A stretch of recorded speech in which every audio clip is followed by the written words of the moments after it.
Moi kaikki!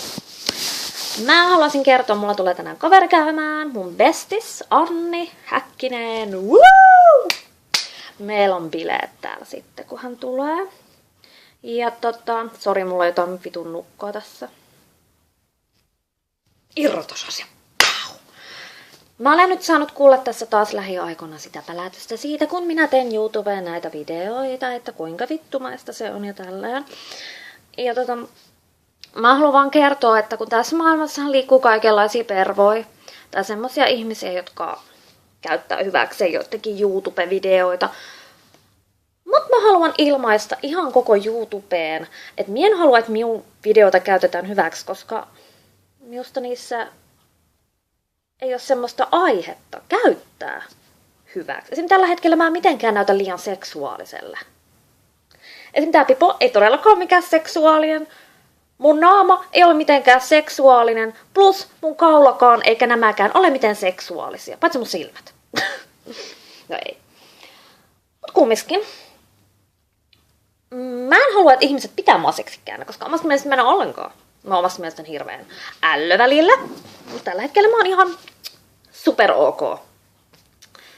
Jollakin tavalla. Ja tässä maailmassa on kyllä paljon ihmisiä, jotka tykkää haukkutua sitä YouTube-tiliä, mutta please, mä en haluaisi, että mun YouTube-tiliä haukutaan. Puheen vika tuli mulle. Älkö välittäkö. Sitten kun se Anni tulee, niin mä oon superiloinen. Koska meillä tulee aina ole hauskaa Anninkaa. Ja häntä on vielä 19. Onnea! Nyt mä laulan sulle paljon onnea. Paljon onnea vaan, paljon onnea vaan, paljon onnea Anni. Paljon onnea vaan. Ja niin. Mulla tässä nyt oikein muuta oliskaan. Kuin se, että käyttäytykää hyvin netissä, sosiaalisessa mediassa. En tarkoita nyt itteeni, enkä varo pelkästään mun kavereita, vaan ihan koko maailmaa, ketkä nyt tämän videon tulee näkee. Ja jos teitä nyt joku asia ketuttaa joidenkin videoissa, niin kirjoittakaa vaikka omalle paperille ylös. Ei tarvi ainakaan niihin kommentti noihin juttuihin laittaa mitään, jos on niin paha olo.